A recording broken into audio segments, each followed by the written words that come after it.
السلام علیکم ټولو لیدونکو ته سلامونه او الله دې وکړي چې روغ اوسئ جوړ اوسئ. په لومړي سر کې خو ډېر وخت بعد په سوشل میډیا یا په فیسبوک باندې په لایف یا په ژوندۍ بڼه باندې راځو. نو انشاءالله چې وبه مو زغمئ یو څو شیبې. په لومړي سر کې نن یو خواشینی ورځ وه د افغانستان د کرکټ د ملي لوبلړي د لوبغاړي محمد نبي ساحل لپاره چې هغه والد صاحب وفات شو. نو د زړه له تله نوموړي ته او د ښاغلي ساحل ټولې کورنۍ ته تسلیت وړاندې کوم. الله پاک دې د نوموړي والد صاحب ته جنت الفردوس ورکړي او کوم تکلیفونه چې په تېر شوي دي د هغې تکلیفونو دې الله پاک ډېر ډېر اجرونه ورکړي او ټولې کورنۍ ته تسلیت وړاندې کوم. یقینا چې د والد صاحب تلل د دې نړۍ څخه دا نه یوازې نبي ساحل لپاره بلکې د هر انسان لپاره دردونکی وي چې د کور کې یو غټه هستي یوه تکیه د انسان لپاره وي، هغه والد صاحب وي، پلار وي، مور وي. دغه درد باندې زه د ټولو نه ډېر زیات ښه پوهېږم ځکه چې ما هم والد صاحب څو کاله وړاندې لاسه ورکړ او د ټول کور مسؤلیت بیا زما په غاړه شو. نو یقینا چې سخته وي، خو کله چې موږ تاسو دا ومنو چې د دې دنیا نه به ځو یو ورځې، نو بیا انشاءالله هغه مشکلات د مسلمان دپاره نور هم اسانه کیږي او د نوموړي روح ته به دعا کړو او هغه څه دی چې موږ کولی شو هغه ته ګټه ورسو خپل والدینو ته او ټولو مړو ته چې د دې دنیا نه څخه تللي دي هغوی دپاره غټه قرباني او غټ خیر دا دی چې موږ تاسو ته دعا وکړو او په دعاګانو کې یاد وساتو. نو نبي ته او د هغه کورنۍ ته تسلیت وړاندې کوم. راځو په سکواډ باندې نن خبرې کوو. ډېرو ملګرو غوښتنه کړې وه په ټویټر باندې، خو موږ ستړي شو. فیسبوک کې زه ډېر کم لیکم، نو په ټویټر باندې ډېر څه لیکم او د زړه خبرې لیکو. هغه څه چې زموږ په زړه کې غواړو چې ولس سره او مینهوالو سره شریک کړو د هغې څخه موږ هېڅکله یېره نه ده کړې او په ښه لاجک سره او په دلیل سره یو خبره کړو. نن چې کوم سکواډ یا کوم لوبغاړي د دوبۍ سفر لپاره انتخاب شو، 40 لوبغاړي دي. زه ورته 2 درجن وایم، 40 لوبغاړي ورته نه وایم، 2 درجن لوبغاړي ورته وایم. دا یوازې 4 یا 15 ورځو کیمپ لپاره انتخاب شوي دي. په اصل کې چې کرکټ بورډ همیش وي چې زمونږ بودیجه نشته دی، بینکینګ سیستم مسایل دي او اوسنی چې کوم حکومت دی دوی موږ سره مرستې کوي. نو زما په خیال د دوی مرستې سره او د دوی د افغانستان د ولس پیسو سره جفا ده چې ته د 4-15 ورځو کامپ دپاره او یوازې دې دپاره چې یو څو لوبغاړي خوشحاله کړي دومره زیات مصارف په ویزو باندې کوي او بیا هلته په ټکټونو باندې او بیا هلته په سټی باندې چې په عربي اماراتو کې کېږي. نو دا ښه خبره نه ده او زموږ څومره تمه وه د میرویس اشرف نه، د نصیب خان نه او بالخصوص د اوسني واکمن حکومت نه چې باید په کرکټ بورډ باندې ډېر زیات نږدې نظر وساتي، خو بدبختانه چې دوی هم په دې برخه کې ماته جدي نه ښکاري. کوم کارونه چې پخوانیو مشرانو کولو موږ به پرې نقد کاوه، همغه سلسله روانه ده. یوازې خوشحالول دي، یوازې ډلې ټپلې دي، خپل زور ازمایي ده، که هغه د چیف سلیکټر لخوا وي، که هغه د مشرانو لخوا وي، که هغه د لوبغاړو لخوا وي، که هغه د کپتان لخوا وي. او دا بد کلتور د پخوا څخه روان دی او موږ ته په میراث باندې پاتې دی چې هیڅوک یې بدبختانه د حل کولو کوشش نه کوي. نو 4-15 ورځو کم دپاره 40 لوبغاړي موږ انتخاب کړي دي. یعنې تر راتلونکې یوې اونۍ پورې هم هیڅ چاته پته نشته دی، یوازې د رحمت شاه زرمتي نه او د حشمت شهیدي نه چې یو مرستیال کپتان دی، یو مرستیال دی، یو کپتان دی چې دا به سریلانکا ته ځي. نور هیڅ چاته معلومات نشته دی چې د سریلانکا لپاره په 3-5 سالو کې د افغانستان په لوبډله کې کوم لوبغاړي وي. یعنې د دې څخه تاسو اندازه لګولی شئ چې زمونږ په کرکټ کې د لوبغاړو په زړونو کې انسیکیورټي یا هغه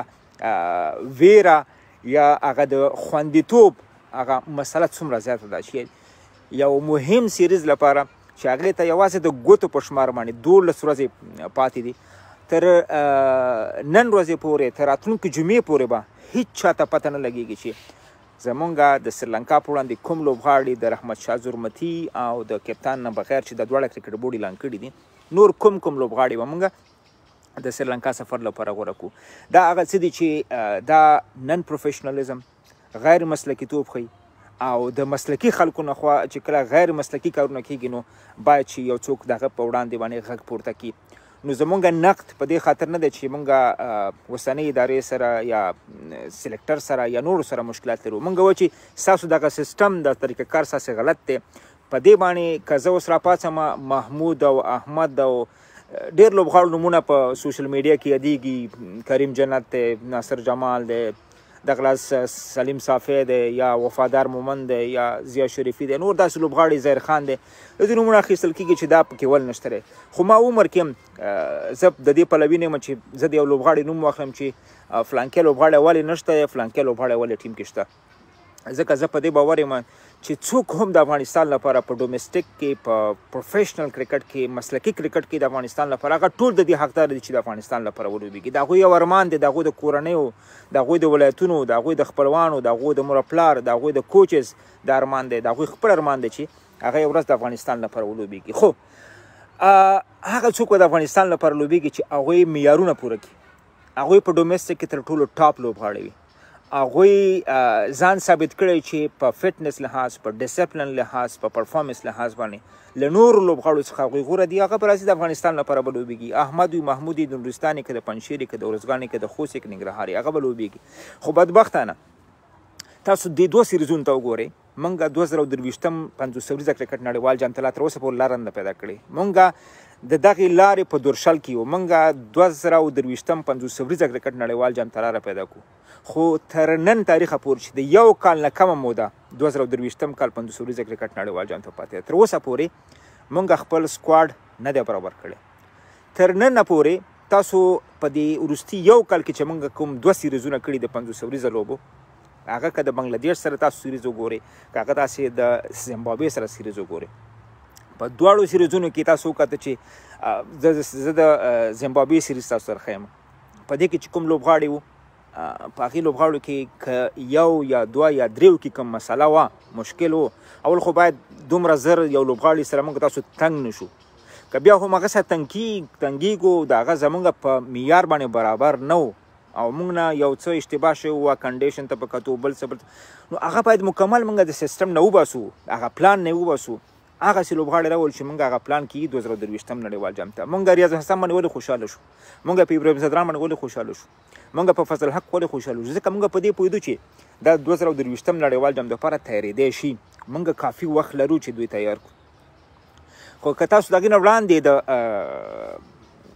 بنګلادیش سره سیریز وګورئ په هغه کې چې کوم لوبغاړي وو تاسو اکرام الخیل یادونه وکړه اکرام الخیل په اړه باندې ځینې خلک خوشحاله دي دا د ځینو خلکو چې هغه میموري هغه حافظه کمزوري نو هغه بیا خوشحاله کېږي کوم لوبغاړي چې اخیستل شوي دي دا ټول په یو نه په یو طریقه باندې هم د زیمبابوې سیریز کې او هم د بنګلادیش په سیریز کې داسې کوم نوی کار سلیکشن کمیټې نه دی کړی خو د یو ټور نه وباسه بل ټور کې واچو بل ټور نه وباسه بل ټور کې واچو بیا کم بیک وکړه بیا په قرباني کړو بیا کم بیک وکړه بیا په قرباني کړو سلیم صافی تقریبا یو نیم کال نه کېږي چې ملي لوبډلې سره دی دا دی چې هر څه وجه ده هغه یې هغه په قرباني کېناسته معلومه ده چې څه به کېږي سعید شیرزاد چې د T20 بهترینه پلیئر و خو په حیرانوونکې توګه هغه ته په ټیسټ کرکټ کې موقع ورکړل شو هغه هم کله چې موږ په سوشل میډیا کې غږ اوچت کړو چې 2-3 کاله کېږي تاسو ټیم سره چکرې ورکوئ د اخر به د کرکټ به د کله شروع کېږي د دې هلک چې ګورو مو په سبا باندې د زیمبابوې سره په ټیسټ سیالۍ کې ولوبول شو خو هغه هلک تر اوسه پورې نشته دی معلومه ده چې اوس ګناه یې څه ده او څه یې کړي څه یې نه دي کړي نو اکرام قیس سلیم دا هغه لوبغاړي چې موږ د بنګلادیش خلاف په ټریولینګ ریزرو کې واچوله ټریولینګ ریزرو کې ته هغه لوبغاړی چې ستا هغه په پلان کې شامل وي خو هماغه لوبغاړي بیا موږ د زیمبابوې په ټور کې په کور باندې کېنول اوس هم بیا راوست نو دا هغه څه دي چې موږ یو ځای ته نه رسوي موږ هدف ته نه رسوي یوازې زنده‌باد مرتباد به په فیسبوک کې یو ګنټې 2 ګنټو دپاره ولیکل شي او بس خبره به ختمه شي خو یو څه چې زه په دې باندې په بشپړه توګه باندې یقین لرم چې د افغانستان په کرکټ بورډ کې داسې ډله شته د چیف سلیکټر نورالحق ملکزي باید دې ته پام وي په خپله که دا کار کوي، که میرویس اشرف په دا کار کوي، نصیب زدران صاحب په دا کار کوي، یا نور خلک په دا کار کوي، دا د افغانستان کرکټ سره خیانت دی، دا جفا ده. چې کوم 40 لوبغاړي تاسو 3-4 ورځو کم دپاره تاسو د سریلانکا سیریز لپاره هغوی ته دا لالچ ورکوئ چې یاره مونږ په پلان کې یاستئ، په هیڅ پلان کې نه یاستئ. تاسو به ګورئ چې دغسې یو څو ورځو دپاره خاص چې په فرست کلاس کې دوی په کارکردګي کړې ده، اول خو د فرست کلاس په بیس باندې ته څنګه یو لوبغاړی په ونډه کې اچوي، بالکل ښه خبره، یو لوبغاړی ته راولئ ډېره ښه خبره ده. کارکردګي که د هر لیولي یو سړی په فارم کې دی کولی شي چې تکړه لوبغاړی چې زر ځان شفټ کړي بل T20 ته ونډې ته ځان شفټ کړي. تاسو دغه آی سیټ لرئ، تاسو دغه کولی شي چې یاره دغه ویژن تاسې لرئ چې که یو لوبغاړی په فرست کلاس کې هم چلیږي کیدای شي زه 20 له برابر کړم، که یو لوبغاړی په ونډه کې چلیږي خیر زه په ټیسټ له برابر کړم. دا په دې باندې تاسو پوهېږئ، په دې باندې مونږ ستاسې په کار کې کار نه لرو. زمونږ کار چې په دې کې دی چې تاسو ولې سسټینیبلټي نه لرئ، تاسو یو لوبغاړي ته ولې سیکیورټي نه ورکوئ د هغه د پلیس د هغه د کرکټ کیریر، ولې یو لوبغاړی یو دمي اسمان ته ورسي بل ورځ هغه لوبغاړی په ځمکه راګزار کوي بغیر د نه چې هغه ته کوم چانس ورکړي. دا هغه مسلې دي، دا هغه خبرې دي چې دا بنیادي خبرې دي. او مونږ تاسو بدبختي ده چې اوسه پورې په بنیادي خبرو باندې سوچ نه دی کړی. فلانکی راغی، فلانکی لاړ، فلانکی راغی، فلانکی لاړ، دا خبره بس په دې باندې ټول لاس مونږ ټول خوشحاله چې نن سلیم صافی راغی، غاټه خبره کرکټ بورډ هم بریتونه څو ورځې تاو کړل. سلیم صافی دی، سلیم صافی ته څو کته د آسټرالیا پیچونو باندې د افغانستان او په ورلډ کپ کې یو له 30 ترینه بالرانو څخه پریکټس میچ ترلاسه نه کړ. تاسو دغه سیستم نه تاسو څه توقع لرئ؟ تاسو دغه کپتان نه څه توقع لرئ؟ تاسو دغه سلیکټر نه څه توقع لرئ چې د خپل یو لوبغاړي چې هغه یو ټور له هغه انتخاب کړ، نړیوال جام د هغه انتخاب کړ، هغه د خپل لوبغاړي حق نشي غوښتی، هغه خپل لوبغاړي په اړه معلومات نشي کولی چې وروره دغه لوبغاړی ما تا درکړی، تا په دې لوبغاړي باندې وکړه څه، تا د لوبغاړي څه ته جوړ کړه. نو زمونږ مسله بنیادي مسله دا ده چې زمونږ ستاسو کرکټ په فیسبوک باندې روان دی، کرکټ په سوشل میډیا باندې روان دی،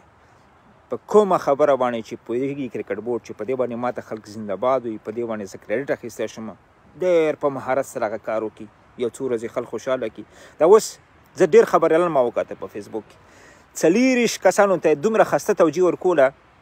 په دې باندې سوچ نه کوه چې یاره دا 40 لوبغاړي په دا سال کې چې ته 11-12 ورځې یو مهم سیریز ته لرې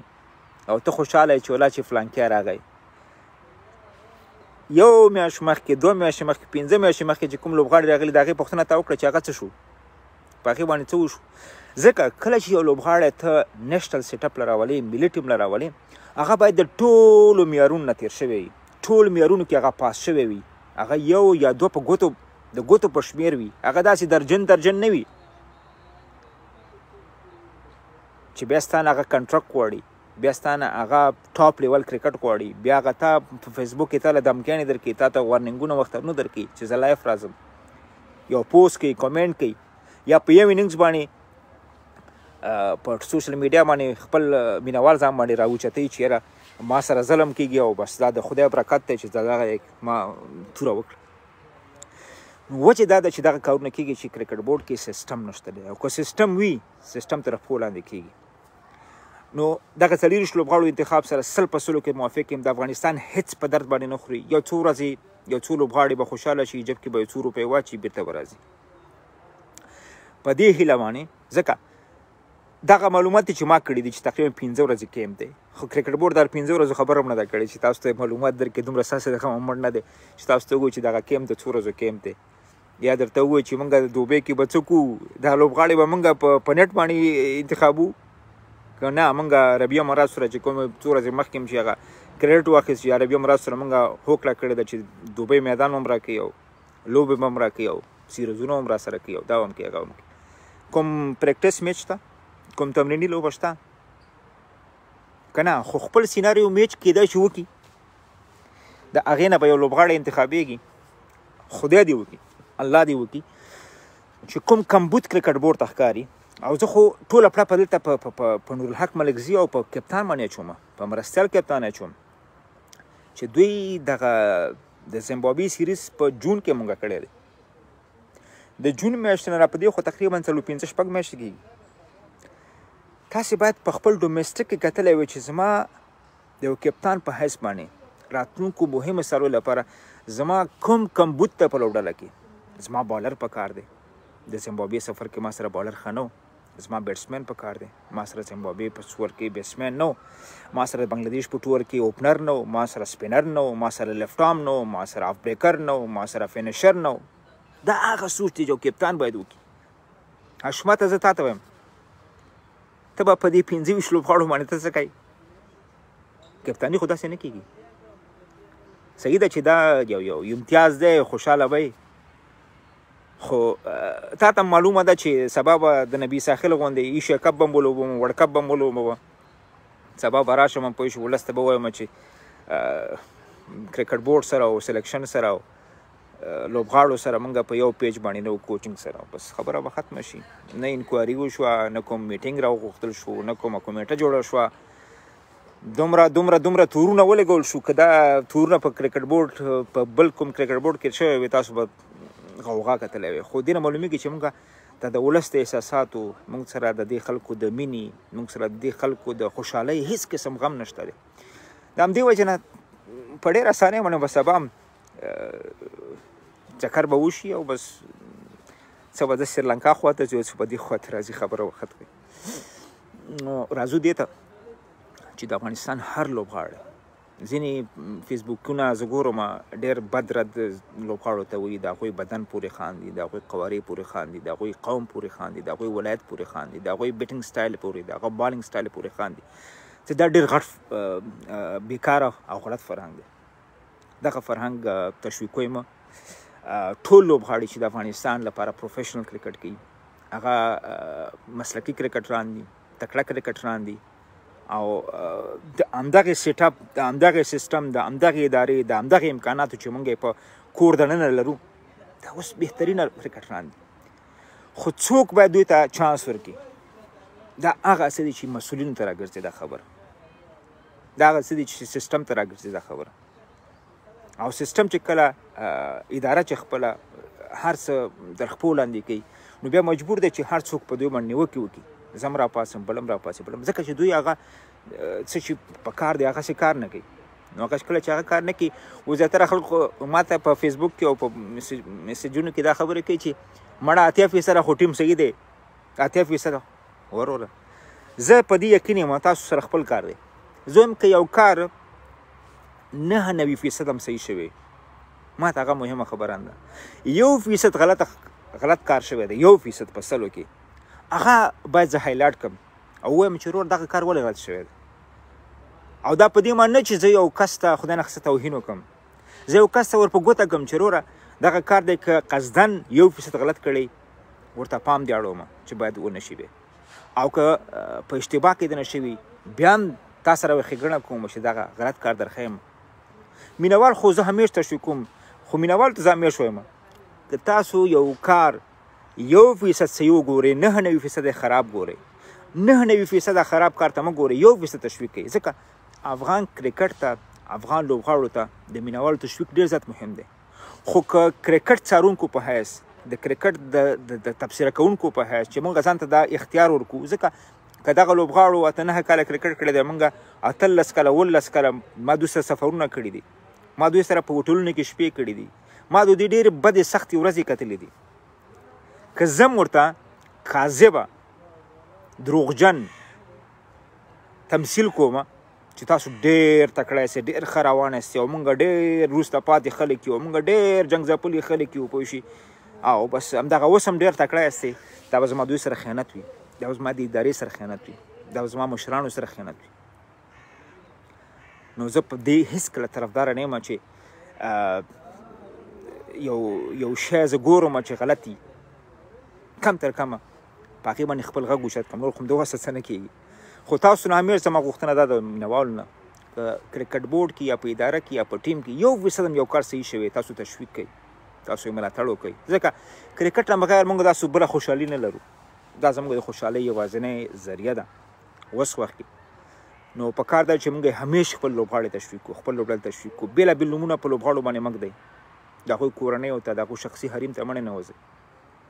راځئ په خپل سیستم باندې کار وکړو، په خپل اداره باندې کار وکړو، خپل مشران خپلو کارونو ته متوجه کړو. زیاتره خلک راپسې وي دا لوبغاړي داسې کوي لوبغاړی مافیا ده لوبغاړی ده وروره لوبغاړی خو خپله څه شی نه کېږي دا خو د کمزوري منیجمنټ د وجې نه د کمزوري ادارې د وجې نه د کمزورو مسؤلینو د وجې نه دغه کارونه کېږي چې لوبغاړي هم ډلې ټپلې جوړوي لوبغاړي یو د بل خپې وي لوبغاړي د ټورنمنټ نه وروسته پړه ټوله راخلي په اداره یې ورچوي او اداره هم داسې اداره ماشاءالله چې بیا ځان هم دفاع نشي کولی نو خبره دا ده چې بیا هم په اخر کې دا خبره کومه زما زړه و چې نننۍ لایف کې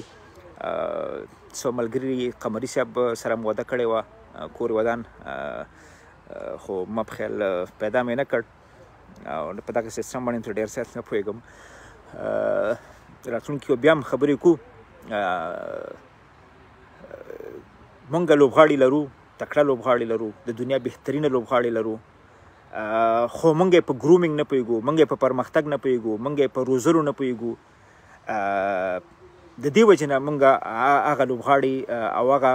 ټیم پرفارمنس چې په کار دی مونږ هغه نه دی ورکړی تر اوسه پورې نو که تاسو د پاکستان ټیم وګورئ اوس وګورئ د پاکستان تقریبا ډېر کم لوبغاړي به دی چې 15 کاله دوی نړیوال کرکټ کړی ډېر کم لوبغاړي به یو یا دوه کې داسې لوبغاړي پکې پیدا شي چې هغوی 15 کاله کرکټ کړی نړیوال کرکټ کړی خو زموږ ستاسو په ټیم کې داسې لوبغاړي دي چې هغوی 15 کاله نړیوال کرکټ وکړ لا هم موږ په دې تمه یو چې زده کړه کړو موږ د زده کړې حالت نه وتلي یو موږ باید خپلو غلطیو ته وګورو خپل ځان ته وګورو خپل ګریوان کې سر ښکته کړو چې هغه کوم مشکلات دي کومې ستونزې دي چې په هغې باندې موږ کار وکړو مخکې لاړ شو د سریلانکا سفر لپاره که حشمت یو یا دوه انتخابه چې کم ضروري وو هغه یې کولو باید کړی وی د ډومسټک نه یو یا دوه لوبغاړي راوچت کړی وی د ټیم نه یو یا دوه لوبغاړي کینولی وی نور ټیم باید په اماراتو کې په ارامه سړه سینه باندې په ارام موضوع باندې باید تمرینات کړی وی سریلانکا ته ورغلی وی 40 لوبغاړو تلل دا هیڅ منطقي خبره نه ده کار نه دی خو چې اوس شوی دی اوس به په دې تمه یو راځئ اوس په ګډه باندې دا غوښتنه وکړو چې د عربي اماراتو د کمپ ټولې نتیجې ټولې پایلې ټول هغه کړنې ولس ته وښودل شي چې روزانه څه وشو څه ونه شو او هغه لوبغاړي چې د عربي اماراتو په کمپ کې اوس نو ښه ځلیږي ښه لوبېږي اوس د هغوی حق دی کیم د دوی حق نه و د دوی اوس دغه حق دی که دوی ضروري وي ټیم دپاره رښتیا هم تا دې لپاره بوتلي چې هلته یې وګورو نو اوس راځئ د دې سپورټ وکړو ملاتړ یې وکړو چې کوم لوبغاړي ښه ځلیږي ښه لوبېږي وړتیا لري د سریلانکا په وړاندې لوبو ته پوره په هر لحاظ باندې آماده وي د هغوی ملاتړ وکړو هغوی اوس موږ نه ډراپ نه شي داسې نه چې هغوی هم اوس پیسې میسې ډیلي جب کې واچوي په سبا باندې بېرته راوړي چې بس کار مې وشي یو کال لپاره نه هغوی هم باید موږ سره ولس سره معلومات شریک کړي که خدای نخواسته دوی سره خیانت کېږي د دوی حق خوړل کېږي نو اوس راځئ د دې ملاتړ وکړو چې اوس 40 لوبغاړي تللي دي په دې هیله چې حشمت او سلیکشن کمیټه د دې نه بهترینه لوبغاړي انتخاب کړي سریلانکا ته یې ولیږي ځکه موږ راتلونکي کې ډېر ټف او ډېر مهم سیریزونه لرو 2023 نړیوال جام دپاره او د هغې دپاره پکار ده چې په ټیم بیلنس باندې کار وکړو کله چې موږ ټیم برابر کړو دا ټیم به موږ کله برابرو تاسو او خدای چې د سریلانکا غوندې مهم سیریز لپاره موږ تر اوسه پورې ټیم بیلنس برابر نه دی موږ بالینګ نه لرو موږ بیټینګ نه لرو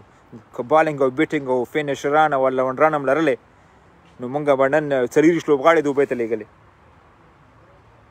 دې ته میس منیجمنټ وایي میس پلانینګ وایي دا یوازې د لوبغاړو خوشحالول دي چې یو څو ورځو دپاره یې خولې بندې کړي خو که دوی په خپل پلان کې رښتیا هم و چې نه مونږ ګورو لوبغاړي ګورو او دومره مهم سیریز کې مونږ 40 لوبغاړي بوتلي چې بیسټ انتخاب وکړو نو راځئ اوس یې سپورټ وکړو ملاتړ یې وکړو چې بهترینه لوبغاړي راشي